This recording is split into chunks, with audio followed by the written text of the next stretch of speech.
Okay, so you brought up a couple of points in here. Um, I think that I love the fact that it's, the art versus science that comes into the pricing strategies that we want to employ. And with the craziness of technology that's all really coming out, there's so many different directions we can go, and Mhm. the always unknown that gets in the way.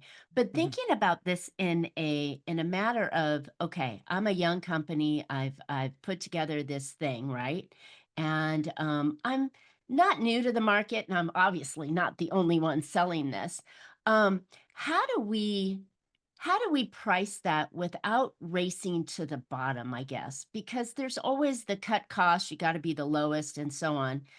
I know there's alternatives to that, but how do we price it so we're not racing to the bottom?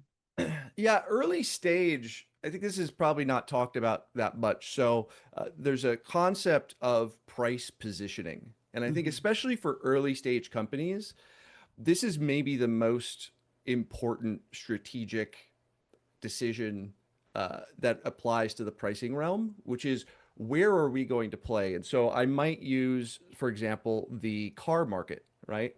Um, a Toyota Camry and a Lamborghini are both cars, but they occupy very different spaces in the minds of buyers. And in fact, like if you're going out and buying a car, my sense is that you're probably not comparing one against the other. You're probably in very different markets. And so, there is a core decision when starting a company or launching a product saying, who do we want to be? Who do we want to be for?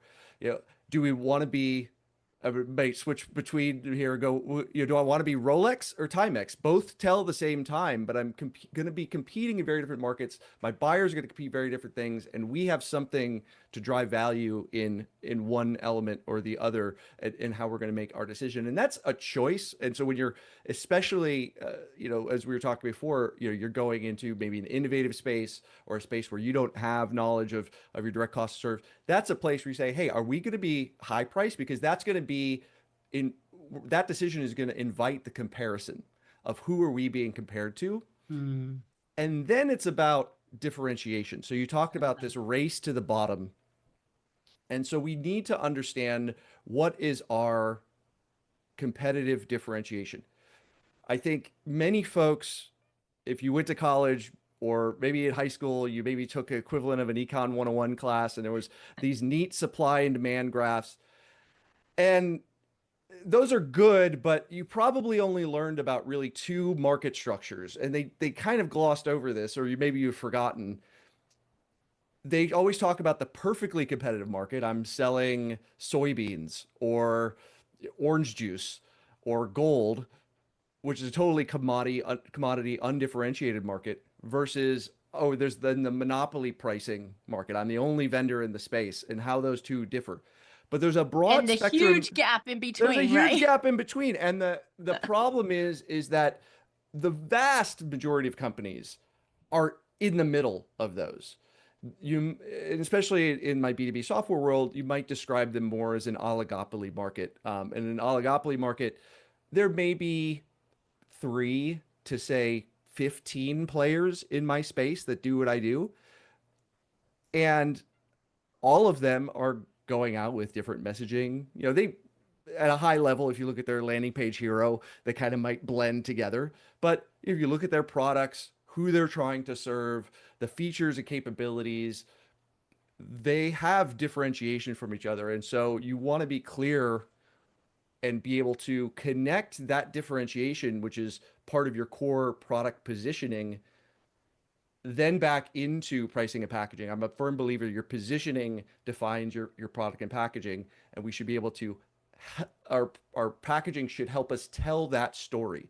So these are things like I want to be able to describe if I have multiple offers on a pricing page, who these things are for, who these offers are for, and why they matter and why they're different from each other to make that choice easy for my customers. And if I create that choice architecture correctly, I then can change that conversation from, hey, do you want to buy from me or not, to which one of these do I want to buy? Because we solve different problems and have organized as such. So it changes that frame. And so I think that is one of the key lessons for folks who are in this oligopoly market. They're not, pure monopolists, they're not pure commodity, but then they frame the conversation with the buyer such that, we often talk about good, better, best. About 70% of B2B SaaS pricing vendors have this choice architecture, but that frames the conversation of which one is the best one for you versus you trying to compare each feature on every plan to these 10 other competitors' plan. And that really helps a lot in avoiding that race to the bottom. Love it.